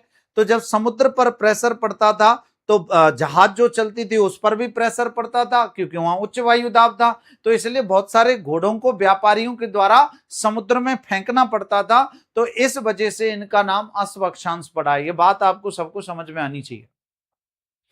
उपोष्ण कटिबंधीय उच्च वायुदाब पेटियां और उष्ण कटिबंधीय क्षेत्रों से लेकर 35 डिग्री उत्तर एवं दक्षिण तक विस्तृत है, ठीक है। इस पेटी में उच्च दाब का निर्माण भूमध्य रेखीय क्षेत्र से आने वाली वायु के नीचे उतरने से होता है, जो भारी होने के कारण नीचे उतरती है। उच्च दाब कोरियोलिस बल के कारण ऊपरी संस्तरों पर वायु के अवरोधों के प्रभाव स्वरूप भी उत्पन्न होता है। कुल मिला के उच्च वायुदाब पेटी है ये। कुल मिला के यहाँ पर तापमान थोड़ा सा कम होता है भूमध्य रेखा की तुलना में, इसलिए यहाँ पर उच्च वायुदाब पेटी विकसित होती है। कुल मिला के इस वायुदाब पेटी से हवाएं चारों तरफ चलती हैं, यानी हवाएं चारों तरफ का मतलब लो प्रेशर की ओर चलती हैं, या तो ऊपर की तरफ चलती हैं या नीचे की तरफ चलती हैं। यानी यहाँ कौन सी अपसारी सीमा का विकास होता है, जबकि भूमध्य रेखीय लो प्रेशर जो बेल्ट थी वहां पर अभिसारी सीमा का विकास हो रहा था, ठीक है सर। अवतलित वायु गर्म और शुष्क होती है, इसलिए दोनों गोलार्धों में पाए जाने वाले अधिकांश मरुस्थल इसी पेटी में मौजूद हैं। उदाहरण के लिए सहारा मरुस्थल उत्तरी अफ्रीका, यह विश्व का सबसे बड़ा मरुस्थल है, जो अवतलित वायु धाराओं के प्रभाव को दर्शाता है। अब एक बात बताओ, मैं आपको बता रहा हूं, मान लो यहां पर ये 3 पेटियां हैं, ऐसे याद करो इसको। जैसे मान लो यहां पर ये एक उच्च दाब पेटी है, ये एक ध्यान रखना लो वायु दाब पेटी है, ऐसे थोड़ा छोटा कर लेते हैं।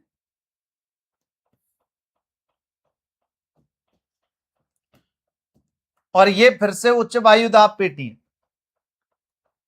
और ये फिर से उच्च वायु दाब पेटी है। अब सुनना, यहां पर मान लेते हैं निम्न दाब, यहां पर मान लिया उच्च दाब, यहां पर मान लिया उच्च दाब, यहां पर मान लिया निम्न दाब। और ऐसी तो स्थिति है यहां पर, देखो पहले निम्न दाब, फिर उच्च दाब, फिर निम्न दाब, फिर उच्च दाब, पहले निम्न दाब, फिर उच्च दाब, फिर निम्न दाब, फिर उच्च दाब। ठीक है सर।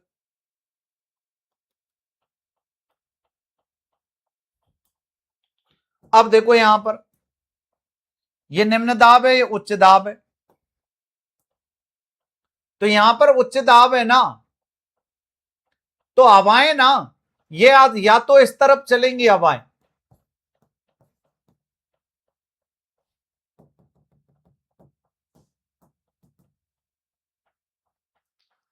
भाई या तो इस तरफ चलेंगी हवाएं निम्न दाब की तरफ, क्योंकि यहां उच्च दाब है, या इस तरफ चलेंगी हवाएं निम्न दाब की तरफ, क्योंकि यहां पर निम्न दाब और यहां उच्च दाब है। अब देखो यहां की स्थिति बता रहा हूं मैं आपको, यहां निम्न दाब, तो निम्न दाब की तरफ तो आती हैं हवाएं, कहां से? उच्च दाब की तरफ से। उच्च दाब की तरफ से देखो यहां से भी आएंगी हवाएं, और इधर से आ ही रही हैं, तो कुल मिला के यहां पर जो बनेगी वो अभी सारी सीमा बनेगी, क्योंकि दोनों तरफ से हवाएं आ रही है ना इस क्षेत्र में। अब देखो यहां पर है ना, यहां पर हवाएं दोनों क्षेत्र की तरफ जा रही हैं एक दूसरे से, तो जहां एक दूसरे से जा रही, अब देखो आगे चल के ये ना आपस में मिल जाएंगी, आगे चल के ये यहां तक आ जाएगी, देखो, और ये यहां तक, ये यहां तक, ये यहां तक, ऐसे, और ये बनेगी अपसारी सीमा यहां पर। और यही तो बात कह रहा था, यही तो बात यहां पर कह रहा है। आप देखो कि अवतलित वायु गर्म और शुष्क होती हैं, इसलिए दोनों गोलार्धों में पाए जाने वाले अधिकांश मरुस्थल इसी पेटी में मौजूद हैं। देखो यहां पर ढंग से। अब एक बात बताओ, इधर की तरफ चली गई और इधर की तरफ चली गई, तो यहां तो बरसात होगी नहीं, और जहां वर्षा नहीं होगी, वर्षा कम होगी, वर्षा कम होगी, वर्षा कम होगी, वहां मरुस्थल बनेगा, बनेगा कि नहीं बनेगा? तो मरुस्थल का विकास यहीं पर होता है, ज्यादातर यहां पर होता है। ऐसी कंडीशन मरुस्थल का विकास होगा, और ऐसी कंडीशन में मुख्यतः सदाबहार वन मिलेंगे, सदाबहार वन मिलेंगे मुख्य रूप से ऐसी कंडीशन में, क्योंकि यहां तो बरसात ही बहुत ज्यादा होगी, क्योंकि हवाएं चारों तरफ से आ रही हैं भैया। बोलो बात समझ में आई कि नहीं आई? अच्छे से आ जानी चाहिए सर बात समझ में। आगे बात करेंगे अपन यहां पे, उच्च दाब पेटी में कमजोर पवनों के साथ एक शांत स्थिति प्रति चक्रवाती बनती है। नीचे उतरती वायु की धाराएं आसपास की निम्न दाब पेटी की ओर बहने वाली पवनों को पोषित करती हैं। इस पेटी पर प्राय उष्णकटिबंधीय और अतिरिक्त उष्णकटिबंधीय विक्षोभों का आक्रमण होता है दोस्तों। ठीक है, बिल्कुल होता है, मैंने आपको बता ही दिया था। अब है उपध्रुवीय निम्न वायु दाब पेटी। अब यहां पर देखो, देखने की जरूरत ही नहीं है, खुद ही बताना है कि बार लो प्रेशर क्रिएट हो रहा है। कौन सा लो प्रेशर क्रिएट हो रहा है? जी हो रहा है सर, लो प्रेशर क्रिएट हो रहा है। तो जहां लो प्रेशर क्रिएट होगा, खासतौर पर कहां पर? उपध्रुवीय निम्न वायुदाब पेटियों पर, यानी 60 से 65 अक्षांशों के बीच में पाई जाती हैं। तो लो प्रेशर कब क्रिएट होगा? जब यहां पर तापमान जो है वो थोड़ा ध्रुवों की अपेक्षा ज्यादा पाया जाएगा। पोलर जो टेम्परेचर है उसकी अपेक्षा थोड़ा सा यहां पर कम टेम्परेचर रहेगा। सॉरी, पोलर जो टेम्परेचर है, क्या है? उपध्रुवीय निम्न वायुदाब पेटी, हाँ, पोलर टेम्परेचर है ना, उसकी तुलना में थोड़ा सा ज्यादा टेम्परेचर है। तो पोलर टेम्परेचर की तुलना में थोड़ा ज्यादा टेम्परेचर रहेगा, तो वायुदाब क्या रहेगा? ऑटोमेटिक कम रहेगा, और पोलर टेम्परेचर जो है वो थोड़ा सा कम होता है, यहां टेम्परेचर थोड़ा ज्यादा होता है, इसलिए पोलर पर वायु दाब कम ज्यादा होता है पोलों पर, और यहां पर ध्यान रखना क्या होता है, वायु दाब कम होता है। ये बात मैंने आपको समझा दी है, अच्छे से आपके दिमाग में फीड हो जानी चाहिए। आगे बात करते हैं। 60 से 65 डिग्री अक्षांशों के मध्य स्थित होती है। इस पेटी को शीतोष्ण अभिसरण क्षेत्र के रूप में जाना जाता है, क्योंकि उपोष्ण कटिबंधीय और ध्रुवीय उच्च दाब पेटी से गर्म और ठंडी वायु इस क्षेत्र में मिलती है, बिल्कुल मिलती है। इसके परिणाम स्वरूप चक्रवातीय तूफान उत्पन्न होते हैं। अब देखो, इसको अच्छे से देखो, यहां पर इस बेल्ट को थोड़ा सा देखना पड़ेगा। ये देखो, यहां पर है भूमध्य रेखा,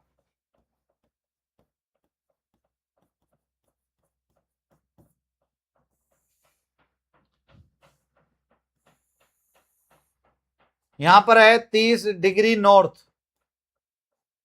और 35 डिग्री नॉर्थ।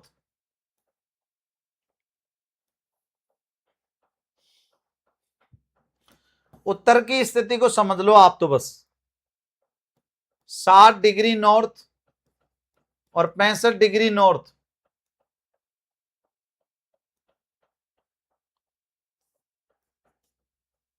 पिचासी डिग्री नॉर्थ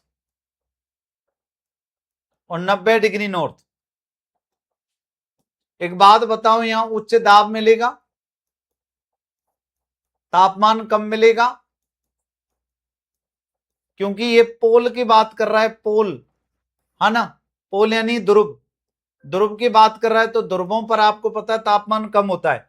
तो वायु इधर से जो आएगी उच्च दाब से, वो कैसी आएगी, ठंडी वायु। ठीक है सर। यहां पर अगर बात करते हैं 30 से 35 के बीच, तो यहां पर भी उच्च दाब मिलेगा सर, उच्च दाब, जबकि भूमध्य रेखा पर निम्न दाब होता है, आपको पता है, मैंने अभी बताया था। और यहां पर उच्च दाब होता है, तो ये 30 डिग्री नॉर्थ से लेकर के और 35 डिग्री नॉर्थ है, 30 डिग्री नॉर्थ से लेकर के 35 डिग्री नॉर्थ है, यहां उच्च दाब है।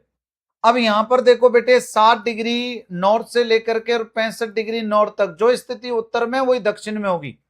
तो यहां पर निम्न दाब है, निम्न दाब, तो निम्न दाब है ना, तो इधर से भी हवाएं आ रही हैं, देखो ये आ रही, लेकिन कैसी हैं, ठंडी, और इधर से भी हवाएं जा रही हैं, लेकिन ये हवाएं कैसी रहेंगी, ये हवाएं रहेंगी दोस्तों कैसी, गर्म, ये गर्म हवाएं हैं,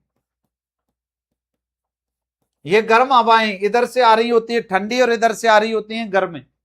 तो देखो यहां पर गर्म और ठंडी हवाएं आ रही होती हैं, याद रखना। तो ये गर्म हवा और ठंडी हवा एक दूसरे से मिलती हैं, यहां पर याद रखना, कहां पर, निम्न वायु दाब के केंद्र पर। कौन से निम्न वायु दाब, जो यहां पर उपध्रुवीय निम्न वायु दाब है। कौन सी उपध्रुवीय निम्न वायु दाब है सर, यहां पर ये बताओ, उत्तरी उपध्रुवीय निम्न वायु दाब है पेटी, है ना। ऐसे नीचे दक्षिणी उपध्रुवीय निम्न वायु दाब पेटी, वहां भी और गर्म और ठंडी हवा एक दूसरे से मिलती है। तो अच्छे से यहां पर देखेंगे, यही कह रहा है, इसलिए चक्रवातीय तूफान यहां पर उत्पन्न होते हैं। इस पेटी को शीतोष्ण अभिसरण क्षेत्र के रूप में जाना जाता है, क्योंकि उपोष्ण कटिबंधीय और ध्रुवीय उच्च दाब पेटी से गर्म और ठंडी वायु इस क्षेत्र में मिलती है। और इसके परिणाम देखो क्या मिलती है, गर्म और ठंडी वायु, और कहां से मिलती है, उपोष्ण कटिबंधीय और ध्रुवीय। तो देखो यहां पर अगर आप देखोगे ना, तो यहां पर उपोष्ण कटिबंधीय क्षेत्रीय रहेगा, ये उपोष्ण रहेगा, और ये रहेगा दोस्तों कौन सा, उपोष्ण कटिबंधीय है, उत्तरी उपोष्ण कटिबंधीय है। ये देखो यहां पर बेल्ट में भी देख सकते हो, बेल्ट मैंने आपको जो दिखाई थी यहां पर,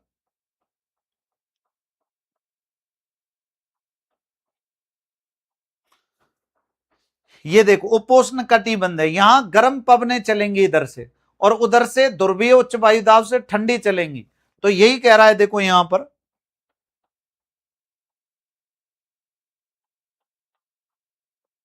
हाँ, क्योंकि उपोष्ण कटिबंधीय और ध्रुवीय उच्च वायु दाब पेटी से गर्म और ठंडी वायु इस क्षेत्र में मिलती है, यही कह रहा है। इसके परिणाम स्वरूप चक्रवातीय तूफान उत्पन्न होता है।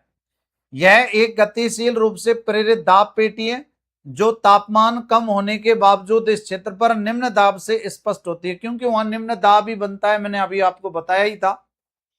उत्तरी गोलार्ध में उपध्रुवीय निम्न वायु दाब पेटियां गर्मियों के दौरान असंतत और सर्दियों के दौरान निरंतर हो जाती हैं। कैसी हो जाती हैं? निरंतर हो जाती हैं। अब बात करेंगे नेक्स्ट टॉपिक की, वायुमंडलीय परिसंचरण की। वायुमंडलीय परिसंचरण भी एक बहुत महत्वपूर्ण टॉपिक है और इसके बारे में भी एग्जाम में पूछा जाता है।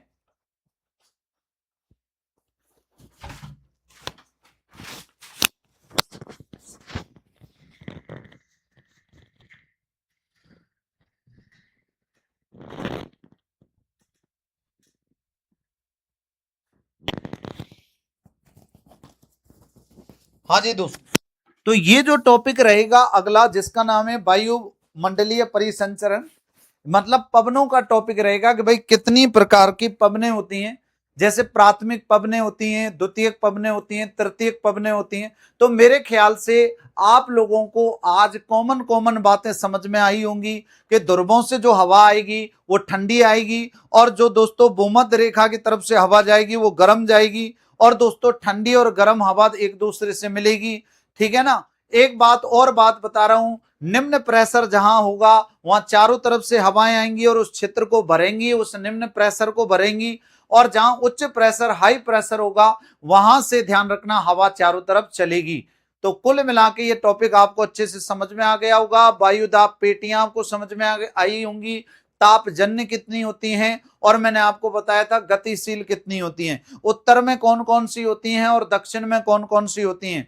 तो अगले टॉपिक की चर्चा हम जो करेंगे वो नेक्स्ट क्लास में करेंगे। बहुत बहुत धन्यवाद। राम राम, नमस्कार, जय हिंद, जय भारत सभी को। Thank you, thank you.